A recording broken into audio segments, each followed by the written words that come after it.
Gessé. Esse teu fundo aí tá bom, hein, cara? Esse fundo é do Vangelis. Muito bom. Ô, bastante você falando, quero uns abraços aqui, tá? Tá ok, fica à vontade. João Camargo, Programa é seu, ator. Carlos Jorge. João Camargo, ator. Ricardo Rodrigues, jornalista. Afigã Lumiar, psicóloga. Enio Paz, jornalista. A Cláudia, minha sobrinha, lá em São Paulo, com seu esposo, Arri. A jornalista Vilma Gonçalves, professor Ali Chagas aqui no MEA. Valquíria, professora aqui no Piedade. Tudo bem? Tudo jóia? Graças a Deus, né? Bem, fazer igual o Marco Vila, bem? Entregou meu vice, me entregou. O assunto hoje ele é um assunto que vem de encontro com a data do mês de agosto, né? Esse programa, acho que é o quarto programa que a gente tem aqui, o quarto quadro, né? O quarto programa que eu participo aqui. E melhor do que hoje falar sobre um assunto que é extremamente importante, que já caiu praticamente no esquecimento, né? Que foi Sérgio Vieira de Mello. Sérgio Vieira de Mello, ele nasceu em 15 de março de 1948, né? E faleceu em Bagdá no dia 19 de agosto de 2003, né? Tinha 34 anos de idade na época, ele ocupava um cargo de alto escalão, ele era comissário das Nações Unidas, né, dos Direitos Humanos desde 2002. Ele morreu em Bagdá juntamente com outras 21 pessoas, depois de um atentado, né, não comprovado, né, pelas investigações, que não foi comprovado, depois falar o que foi, mas que... E que ninguém assumiu a autoria, né? Ninguém assumiu a autoria. Bota na conta do Papa, né, filho? Ele mesmo. Então, ele era de alto escalão lá da ONU, né? Um dos cargos mais respeitados, né? Muito amigo do Kofi Annan na época. Né? O Kofi Annan que era a grande figura da ONU na época. E Sérgio Vieira de Mello foi um visionário, né, em ações humanitárias internacional. Até porque ele tinha o caráter dele, né, a característica dele era basicamente ser humano. Ele era a figura que ele conseguia ir para dentro de uma ação, vestido terno e gravata, mas se portava como os povos ao qual ele assistia. E a gente, vamos dizer que nós não perdemos. Muitos dos nossos diplomatas hoje não têm essa característica que o Sérgio Vieira de Mello tinha. Então, é um assunto que eu acho que traz a nossa ideia, a nossa visão de que o que Sérgio Vieira de Mello fazia com relação às ações a qual ele estava envolvido, né? Era extremamente simples, ele fazia com que as coisas fossem simples, a ponto de pegar bananas, né? Um soldado americano para tentar parar, o senhor vai aonde? Ele parar e falar, olha, não pode deixar que eu tenho, para eu poder, não adianta eu falar sobre mudanças de comportamento aqui se está todo mundo com a barriga vazia. Então ele juntou um grupo de jovens ali, e ali eles dividiram as bananas e comeram as bananas, e ele pôde começar a ser, não é idolatrado não, mas ele começou a ser respeitado, né, nas ações ao qual ele estava envolvido.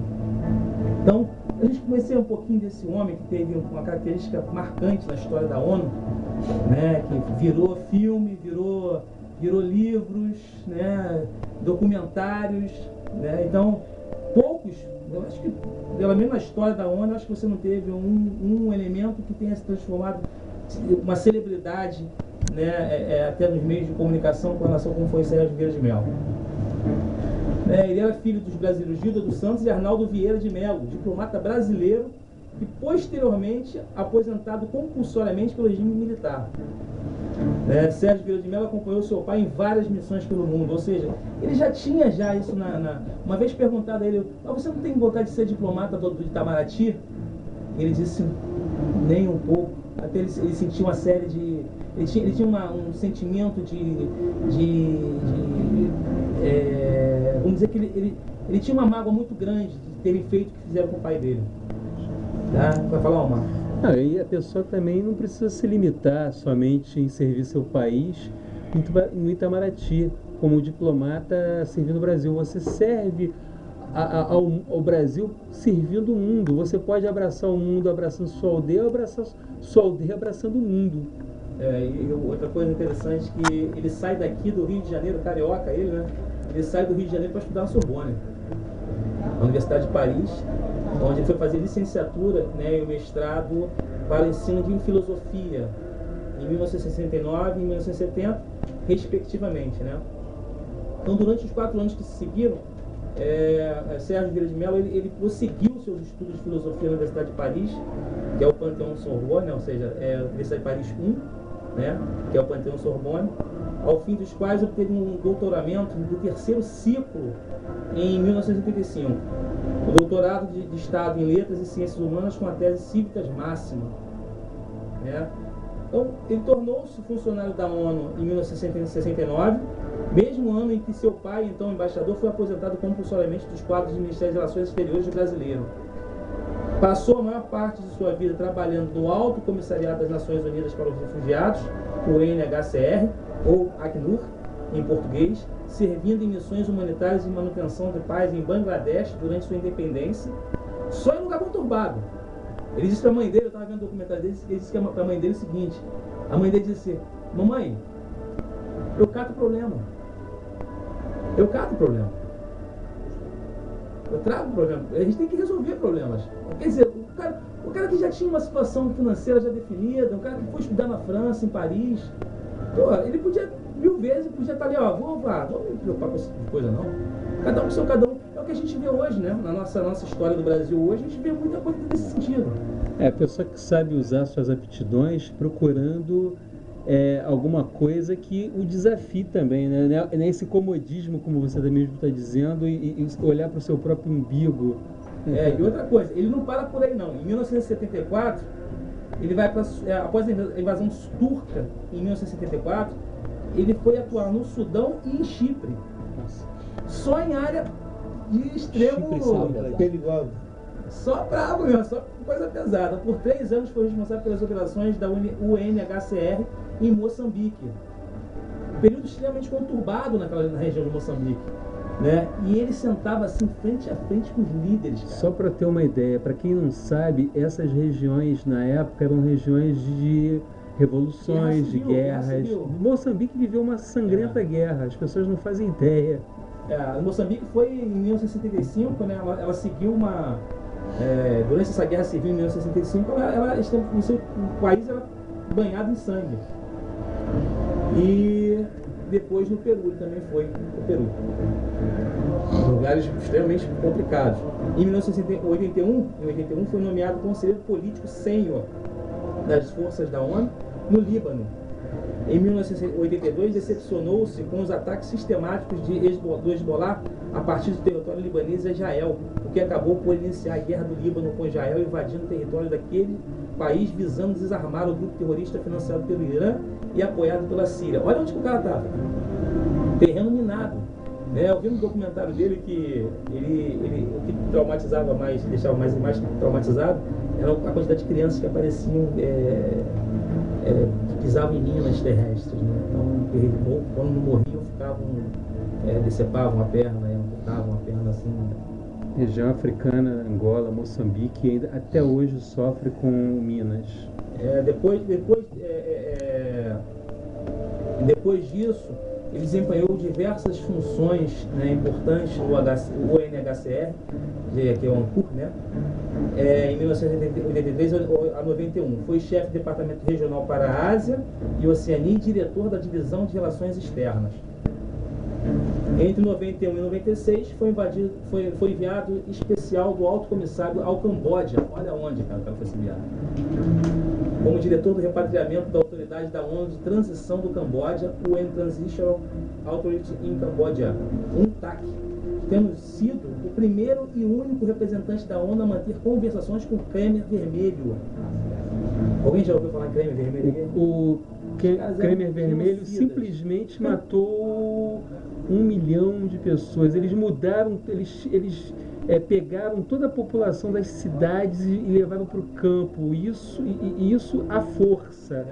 Mataram 1 milhão de pessoas. Estão sendo condenados lá a penas severas como genocidas. Genocidas. A primeira força de paz na Croácia e na Bósnia e Herzegovina, né? Durante as guerras da Iugoslávia. Foi também coordenador humanitário da ONU na região dos Grandes Lagos Africanos. Em 96 foi nomeado assistente do Alto Comissariado das Nações Unidas para Refugiados antes de ser enviado para Nova York em janeiro de 98, como secretário-geral adjunto para os assuntos humanitários das Nações Unidas. Ou seja, em 98 ele foi enviado para Nova York, mas ele disse que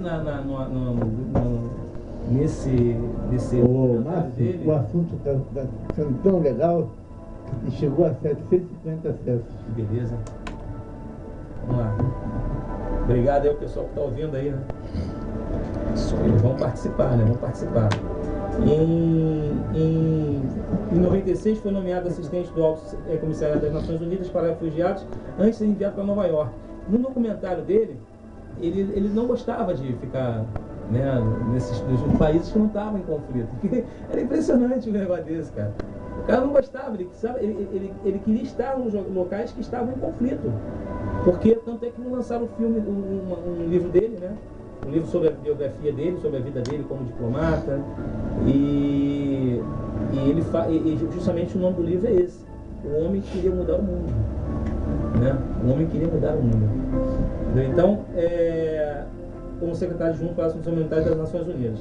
Para muitos, o brasileiro era a personificação do que a ONU poderia e deveria ser, com uma disposição fora do comum para ir ao campo de ação, corajoso, carismático, flexível, pragmático e muito eficiente na negociação com governos corruptos e ditadores sanguinários em busca da paz. Ele sentava à mesa com esses caras, cara.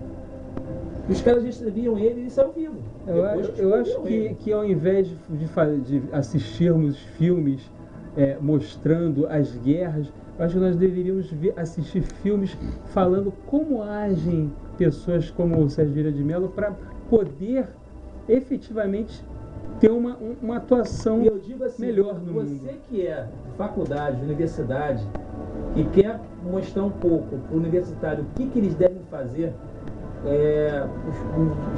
basicamente os que estudam as ciências humanas, né? Passe um documentário para eles, né? Eu vou dar o nome aqui do documentário.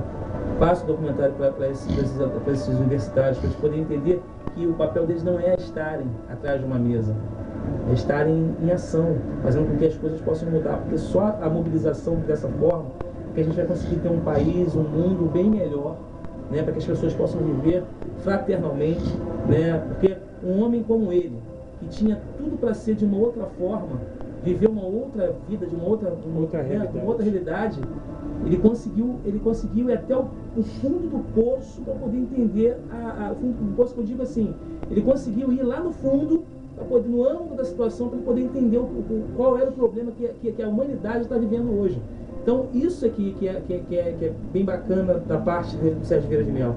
O secretário-geral da ONU, Kofi Annan, afirmava que Vieira de Mello era a pessoa certa para resolver qualquer problema. Qualquer problema. Né? Foi o primeiro brasileiro a atingir o alto escalão da ONU. Como negociador da ONU, atuou em alguns dos principais conflitos mundiais: Bangladesh, Camboja, Líbano, Bósnia e Herzegovina, Kosovo, Ruanda e Timor-Leste, entre 1999 e 2002, quando se mostraria inflexível nas denúncias dos crimes indonésios. E, por fim, no Iraque, onde foi morto durante o ataque suicida ao Hotel Canal com a explosão provocada por um caminhão-bomba.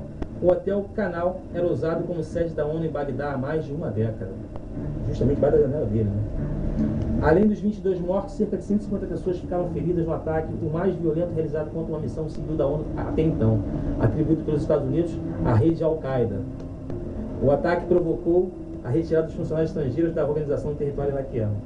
Eu gostaria de fazer até uma observação que vai ser uma ousadia da minha parte. Com todos os defeitos que essa organização terrorista Al-Qaeda tem,